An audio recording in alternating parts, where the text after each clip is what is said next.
এত গাছ, সেখানে ছাদ নষ্ট হওয়ার একটা ভয় থাকে। আমাদের বাঁচার রসদ এই গাছ, এবং অক্সিজেন দেয় বলে নয়, এদের যে একটা বার বৃদ্ধি, এদের যে ফুল ফল হওয়া, এদের সেই ছোট থেকে বড় হওয়া, একটা পরিবর্তন, এই পরিবর্তনটা দেখতে দেখতে না ভীষণ মানে আবেগপ্রবণ আমরা হয়ে।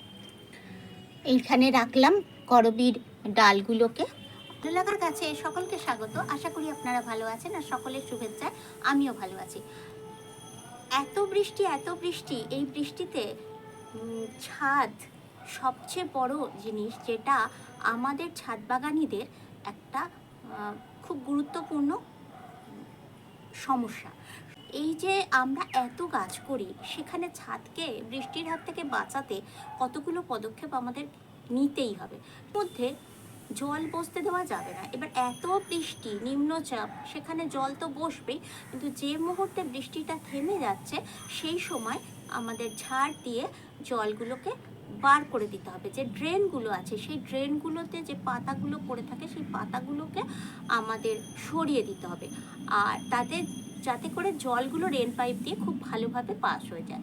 আর একটা জিনিস করতে হবে, সেটা হচ্ছে এই যে ছাদে টবগুলো আমাদের রয়েছে, সেই টবের তলা থেকে যে জলগুলো পাস করে, তাতে কিছুটা মাটি আমাদের ছাদে জমা হয়। সেই মাটিগুলোকে ঝাড় দিয়ে দিয়ে পরিষ্কার করতেই হবে, না হলে ওখান থেকে জল বসবে। আর যাদের ছাদ রং করা বা ওয়াটারপ্রুফ কোনো পলিশ দেওয়া, জল শোক করার কোনো সম্ভাবনা নেই এরকম পজিশন করা, তাদের ক্ষেত্রেও আমি বলবো যে সারা বছরই গাছগুলোকে একটু চেঞ্জ করে করে অন্যান্য জায়গায় সরিয়ে দিন। আর যে জায়গা থেকে সরাবেন, সেখানে যে মাটিগুলো পড়ে থাকছে, সেইগুলো ভালো করে জল দিয়ে ধুয়ে পরিষ্কার করে দিন। ছাদ যদি পরিষ্কার থাকে, তাহলে ছাদে আর জল বসার কোনো সম্ভাবনা থাকে না, যেটা অন্যান্য মানে বাড়ির অন্যান্য সদস্যদের একটা সত্যি ভয় থাকে যে এত গাছ, সেখানে ছাদ নষ্ট হওয়ার একটা ভয় থাকেই। আর আমরা যারা গাছ পাগল, তারা ওই ভয়টাকে ভয় বলে মনে করি না। আমরা মনে করি যে গাছ আরও আনবো এরকম। যেমন এই গাছটা আমি রথের মেলা থেকে নিয়ে এসেছি, আবার রজনীগন্ধার গাছ আমি পুঁতেছি, তবু যেহেতু এটা ডবল স্টিকের গাছ দেখেছি, সেটা নিয়ে এসেছি। আরও কিছু গাছ নিয়ে এসেছি, যেগুলো ফুল ফুটলে আমি আপনাদের দেখাবো। তো যেখানেই যাচ্ছি, সেখানে আমি গাছ নিয়ে নিয়ে চলে আসছি। আমরা কিন্তু ছাদের পরোয়া করি না, টবের পরোয়া করি না, বা কোথায় বসাবো সেটার পরোয়াও করি না। আমরা শুধু গাছ আনছি আর আমাদের সেই ভালো লাগাগুলোকে ভালো লাগাচ্ছি, আর এটা নিয়েই আমাদের জীবন। পরিবার এসব নিয়ে আমরা যারা দিন কাটাচ্ছি, তাদের ভালো লাগার একটা জায়গা কিন্তু এই বাগান। আর এই বাগানের গাছগুলোই কিন্তু তাদের সঙ্গে কথা বলে এবং তাদের সঙ্গে সুন্দরভাবে দিন কাটায়। তো আমাদের বাঁচার রসদ এই গাছ, এবং আমি বলবো ছোট থেকে বড় প্রত্যেকেরই বাঁচার রসদ গাছ। শুধু অক্সিজেন দেয় বলে নয়, এদের যে একটা বার বৃদ্ধি, এদের যে ফুল ফল হওয়া, এদের সেই ছোট থেকে বড় হওয়া, এইগুলোর জন্য মানে যে একটা পরিবর্তন, এই পরিবর্তনটা দেখতে দেখতে না ভীষণ মানে আবেগপ্রবণ আমরা হয়ে যাই। যেমন একটা শিশু ছোট থেকে বড় হতে থাকে, এবং তাকে ঘিরে পরিবারের সবাই যেন মানে উদ্গ্রীব হয়ে থাকে যে কখন শিশুটি এবারে হাঁটতে শিখলো, এবারে কথা বলতে শিখলো। এই রকমই গাছেরও বিভিন্ন যে পরিবর্তনগুলো, সেই পরিবর্তনগুলো দেখে আমাদের কিন্তু ভালো লাগাটা আরও বেশি বেড়ে যায়, আর সেই বেড়ে যাওয়াটাই আমাদের একটা নেশায় পরিণত হয়। আর যার জন্য সকাল হলেই আগে এই ছুটে আসা বাগানে, আর বাগানের কাজ করতে পারাটা যেন নিজেকে একটা মানে বিশাল কিছু করে ফেললাম এরকমই একটা ভাবনা। তাতে করে রান্না যদি দুটো কম হয় তো হোক, কিন্তু বাগানের কাজটা করতে হবে। টবগুলোকে আপনারা একটু সরিয়ে সরিয়ে স্থান পরিবর্তন করুন, আর সেই জায়গাটা একটু জল দিয়ে ভালো করে ঝাঁটা দিয়ে পরিষ্কার করে দিন। তাতে করে শ্যাওলাও জমবে না, মাটির যে পরতটা পড়ে থাকে, সেই পরতটাও সরে যায়।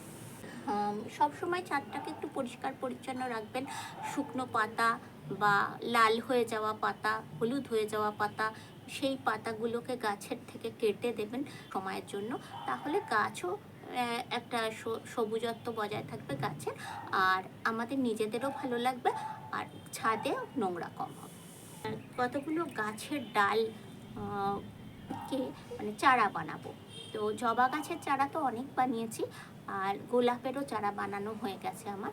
এবারে করবী গাছের কিছু ডাল কেটে নিয়ে চারা বানাবো। তার জন্য রুটিং হরমোন নিয়ে এসেছি, কাঁচি নিয়ে এসেছি, ডাল কাটবো আর রুটিং হরমোনে বসাবো আর চারা বানাবো। আমি এই ছোটো টবটাই নিয়ে নিচ্ছি, এটা বসিয়ে দেবো।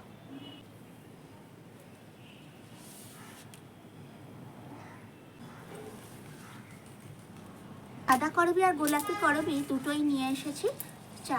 দুটো করে ডাল কেটে, একটু মোটা দেখে ডাল কাটবেন, আর এই সমস্ত পাতা প্রথমে ছাড়িয়ে নিতে হবে।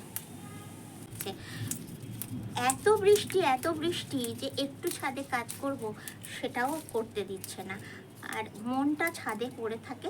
আর সেই সময় এই মনে হয় যেন কখন ছাদে যাব, আর বৃষ্টি আমাদেরকে ছাদে আসতে দিচ্ছে না।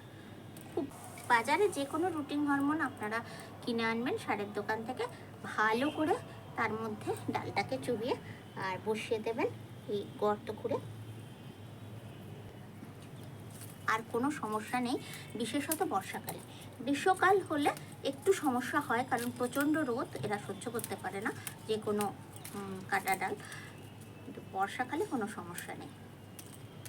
শীতকালেও একটু সমস্যা হয়, রোদের প্রভাবটা একটু কম থাকে, ঠান্ডা ঠান্ডা আবহাওয়া। সবচেয়ে ভালো সময় হচ্ছে এই বর্ষাকালে, যত পারবেন গাছের ডাল থেকে চারা করে নিন। রাস্তায় যেতে যেতে মানে কোন দিন যে হোঁচটকে পড়ে যাব সেটাই হচ্ছে কথা। শুধু চারিদিকে দেখতে দেখতে যাব যে কোন গাছটা আমার বাগানে নেই। আর ফল গাছের ক্ষেত্রে তো সেটা হয় না, ফল গাছ সবসময় গ্রাফটিংয়ের গাছই কিনতে হয়, না হলে ফল হয় না। কিন্তু ফুল গাছ বা পাতাবাহার গাছ এগুলো আমি দেখতে দেখতে চাই যে কোন গাছটা আমার নেই। এমনকি জঙ্গলের দিকেও তাকাতে তাকাতে চাই, আর সেই গাছগুলো সংগ্রহ করে নিয়ে এসে আগে বাগানে লাগানোর জন্য ব্যতিব্যস্ত হয়ে যাই। মানে পাগলামো আমার মনে হয় সমস্ত গাছপ্রেমী মানুষরাই এই পাগলামোটা করেন, যারা প্রকৃত গাছকে ভালোবাসেন। একটুখানি ডালটাকে চেঁচে পাতাগুলো সব ছাড়িয়ে ডালটাকে চেঁচে আর রুটিং হরমোন ভালো করে ডুবিয়ে টবের মধ্যে গর্ত করে বসি। ডাল আমি একটা টবেই বসাবো, তারপরে গাছ সে পাতা বেরোলে তখন ওদেরকে আলাদা আলাদা করে লাগিয়ে দেবো। মজার কথা হচ্ছে আমাদের টব খুঁজে পাওয়া। এটা কিছু লাগাবো যখন ভাবি, ছাদে এসে দেখি কোনো টবই খালি নেই। তখন এই টব ও টব, এই গাছটা ওখানে, ওই গাছটা সেখানে, এইসব করে টব বার করতে হয়। খুব মুশকিলে কথা এটা আর কি।